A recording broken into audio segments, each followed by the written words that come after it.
शनि इस दिन अस्त होने जा रहे हैं और ये आने वाले 30-35 दिन आपके लिए ज़बरदस्त एक योग लेकर आ रहे हैं जो आपके लिए बहुत अच्छा मोटिवेशन रहेगा। कार्य में विघ्न, रुकावट सब दूर करने के योग बनाएंगे। शुक्र अपने पूर्ण ताकत में आ चुके हैं जो आपकी दोस्ती यारी में 4 चांद लगाकर आपके लिए तरक्की का रास्ता खोलने के लिए पूरी तरह से तैयार है।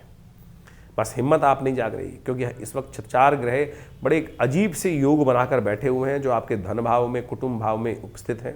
वाणी से कहीं ना कुछ जो है वो आपकी हिम्मत नहीं जगाने दे रहे हैं, तो उनको हिम्मत जगानी पड़ेगी। उनका उपाय आपको करते रहना पड़ेगा, क्योंकि सूर्य यहाँ पर 2 ग्रहों को अस्त कर रहे हैं। राहु यहाँ 3 ग्रहों को परेशानी में डाल रहे हैं और कहीं ना कहीं भ्रम जाल में फंसते दिखाई दे रहे हैं आपके मनोमस्तिष्क में। तो इस समय इस शनि के अस्त काल में आपको इन समस्त चीज़ों का उपाय करते हुए कार्य करने की ज़रूरत है।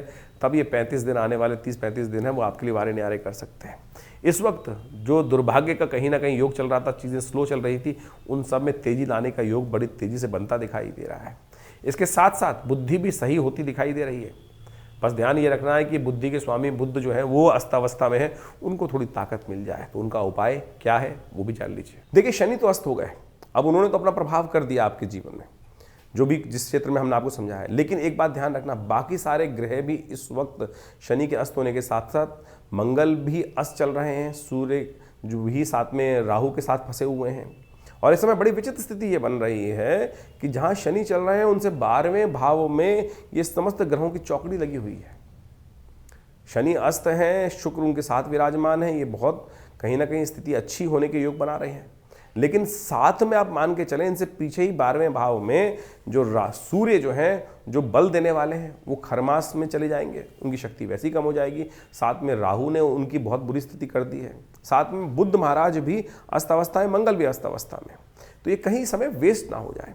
ऐसे में ग्रह उपचार, अब आप मान के चलें आपके शरीर में बहुत सारी चीज़ें अच्छी हो रही हैं, लेकिन साथ में कुछ नेगेटिव प्रभाव भी चल रहा है, तो कैसे मल्टीविटामिन लेने हैं आपको।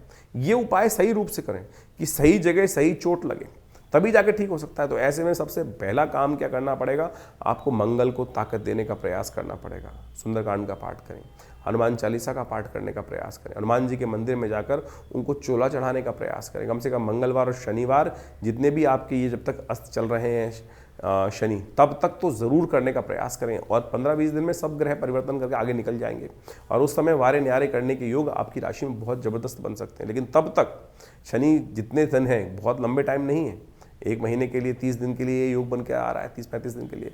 तो उस समय में आपको सबसे पहली ज़रूरत है कि नित्य प्रति हनुमान चालीसा का पाठ, ओम हंग हनुमतये नमः, ओम प्रांग प्रींग प्रौंग से शनिश्चराय नमः, ओम हंग हनुमतये नमः। ये एक हमने मंत्र बताया आपको।